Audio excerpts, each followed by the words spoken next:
Freedom is a two-edged sword of which one edge is liberty and the other, responsibility. Both edges are exceedingly sharp and the weapon is not suited to casual, cowardly or treacherous hands.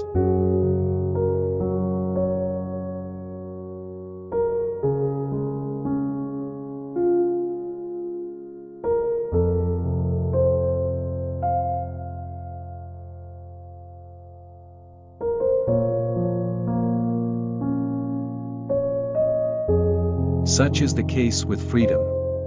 If we abrogate another's freedom to gain our own ends, our own freedom is thereby jeopardized. That is the cost. If we wish to assure our own freedom, we must assure all men's freedom. That is the technique.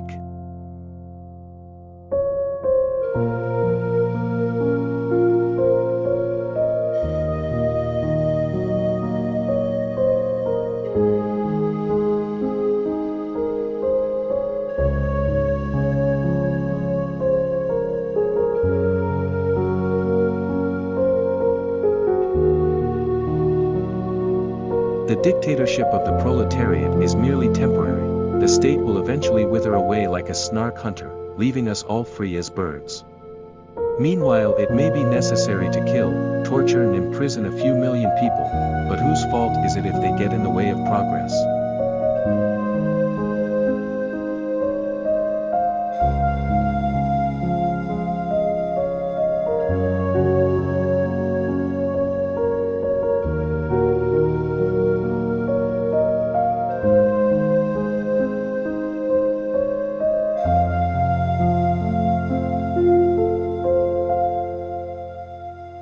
Freedom, like charity, begins at home. No man is worthy to fight in the cause of freedom unless he has conquered his internal drives. He must learn to control and discipline the disastrous passions that would lead him to folly and ruin. He must conquer inordinate vanity and anger, self-deception, fear and inhibition. These are the crude ores of his being.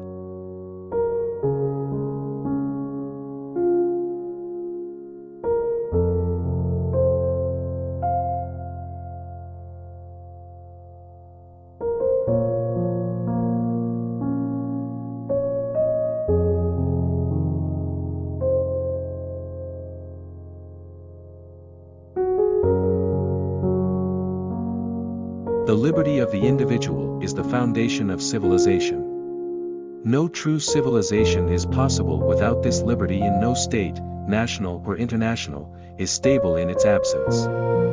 The proper relation between individual liberty on the one hand and social responsibility on the other is the balance which will assure a stable society.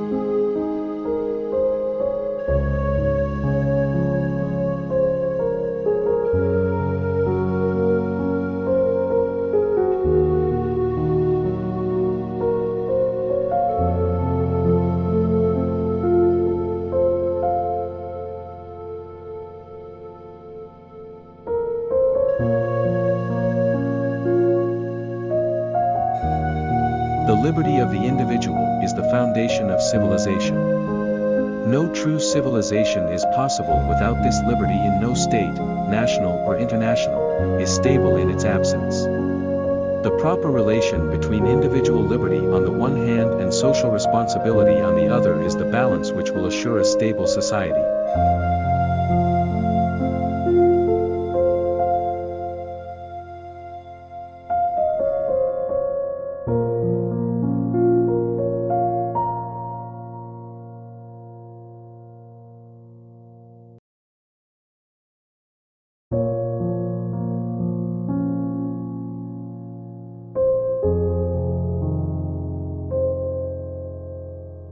Only in the irrational and unknown direction can we come to wisdom again.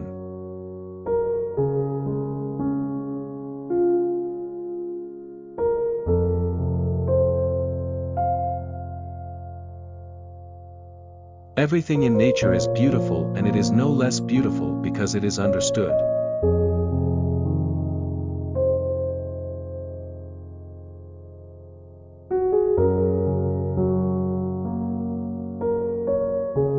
Be blessed in the name of man. And if any God deny you for this, I will deny that God.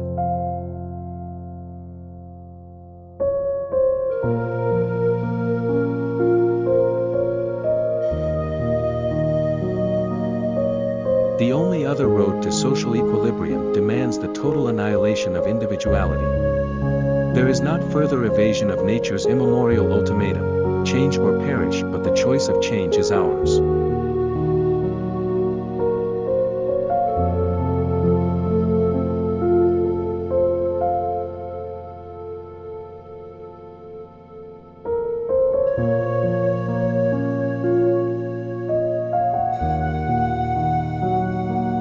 If we are to achieve a democracy, the rights of individuals and the responsibilities of states must be openly defined and ardently defended. It is inconceivable that men who fought and died in a war against totalitarianism did not know what they fought for.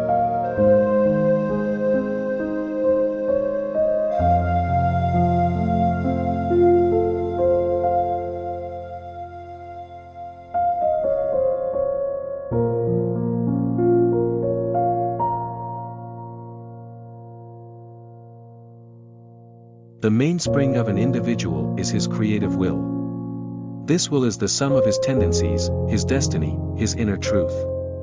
It is one with the force that makes the birds sing and flowers bloom, as inevitable as gravity, as implicit as a bowel movement. It informs alike atoms and men and suns.